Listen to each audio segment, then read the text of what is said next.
নমস্কার। এই যে রান্না করতে আসতে আজকে দেরি হয়ে গেল। কালকে রাত্রে যখন কি করতে জানি তরকারি ডালার পাশে বসলাম, তাই লেবুর গন্ধতে মনে হচ্ছিল কি ডাল আর লেবু খুব মজার খাবার। তাই ভাবলাম যে মেয়েরও জ্বর ছিল, ও কিছু খেতে পারছিল না, তাই ভাবলাম যে আলু ভাজি করি আর ডাল আর লেবু। তাই এই যে আলু ভাজি করতেছি। ডাল হলে আমার বাবার আর কিছু লাগে না। আমার বাবা মাছ মাংস দিয়ে ডাল খায়। এই দেখেন আমি কি হিসেবে, ভাত হয়ে গেছে, ডাল সিদ্ধ হয়ে গেছে, এক বাটি ডাল সিদ্ধ করে ফেলাইছি ভাতের ভিতর দিয়ে।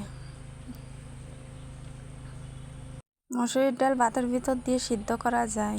এই যে আলু ভাজি হয়ে গেছে, আলু ভাজিটা নামাবো। এই যে এদিকে ওর বাবা আবার খাতে চলে এসে, তারে আলু ভাজি দিয়ে ভাত দিলাম। একটা মহিলা মানুষের কত ঝামেলা, এদিকে রান্না এদিকে খাতি দেওয়া। এই যে ডালটা কড়ার ভিতর দিয়ে এবার গুটে জল দিলে হয়ে যাবে। আমার বাবারে মাছ মাংস দেওয়ার পরেও কয় কি ডাল আছে, মানে এত পছন্দ করে ডালটা। এই যে ডাল গোটা হয়ে গেছে, এই যে দেখেন কি সুন্দর হয়ে গেছে ফিনিশ। এবার জল দিয়ে দিচ্ছি। আমি মাঝে মাঝে চিন্তা করি আমি এত হিসেবে কি করে হলাম। আমার মা তো এত হিসেবেই না, তা আমি এত হিসেবে কি করে হয়ে গেলাম তা পাবে কিনা। এই যে ডাল ফুটে গেছে, এবার নামায় নিয়ে সম্বরা দেব।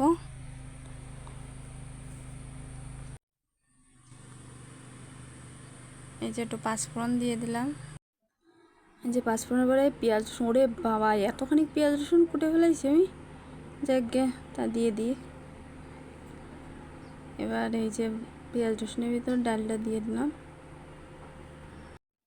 এবার ডালটা দিয়ে দেবো। এই যে মেয়েকে আবার ভাত দিলাম, ও তো খাতেই চাচ্ছিল না, তাই কলাম যে ডাল রান্না করেছি আর এই যে দেশি লেবু, দেখ খাতে পারিস কি না, তাই একটু ভাত নিয়ে বইছে।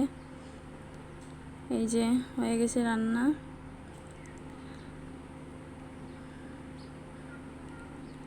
কি সুন্দর খাবার। আজকের মতো বাই।